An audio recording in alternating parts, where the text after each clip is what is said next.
ইরানের পরমাণু কর্মসূচিকে নিজেদের অস্তিত্বের জন্য হুমকি বলে মনে করে ইসরায়েল। কারণ মধ্যপ্রাচ্যে ইরানই একমাত্র দেশ যারা ইসরায়েলি আগ্রাসনের বিরুদ্ধে শক্ত প্রতিরোধ করতে সক্ষম। এমন একটি দেশ পরমাণু অস্ত্র বানাক সেটি কোনোভাবেই চায় না তেল আবিব। ফলে যে কোনো মূল্যে ইরানের পরমাণু কর্মসূচি বন্ধ করতে যুক্তরাষ্ট্রকে সঙ্গে নিয়ে দেশটিতে হামলা চালায় নেতানিয়াহুর দেশ। কিন্তু টানা 5 সপ্তাহের যুদ্ধেও সেই লক্ষ্য অর্জন করতে পারেনি তারা। এমন পরিস্থিতিতে শুক্রবার পাকিস্তানের ইসলামাবাদে ইরানের সাথে যুদ্ধবিরতি চুক্তির জন্য আলোচনায় বসতে যাচ্ছে ইসরায়েল ও আমেরিকা। ওই আলোচনার জন্য 10টি শর্ত ছুড়ে দিয়েছে ইরান, যেখানে নিজেদের পরমাণু কর্মসূচি বন্ধ করবে না বলে সাফ জানিয়ে দেয় খামেনির দেশ। কিন্তু তাতে ঘোর আপত্তি যুক্তরাষ্ট্র ইসরায়েলের। তারা জানিয়েছে পরমাণু কর্মসূচি চালিয়ে যাওয়ার সিদ্ধান্ত নিলে তেহরানের সাথে যুদ্ধবিরতি চুক্তিতে পৌঁছানো সম্ভব হবে না।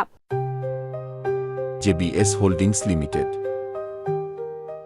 আর চুক্তি না হলে আবারও ইরানে হামলা শুরুর হুমকি দেয় ওয়াশিংটন, তেল আবিব। ঠিক এমন পরিস্থিতিতে নিজেদের পরমাণু কর্মসূচি নিয়ে নতুন একটি ঘোষণা দিল খামেনির দেশ। ইরানের পরমাণু সংস্থার প্রধান মোহাম্মদ ইসলামি বলেছে, যুক্তরাষ্ট্রের সঙ্গে যে কোনো যুদ্ধবিরতি আলোচনা করতে হলে তেহরানের ইউরেনিয়াম সমৃদ্ধ করার অধিকার রক্ষা করা অত্যাবশ্যক। এটি বাদ দিয়ে কোনো চুক্তিতে যাবে না ইরান।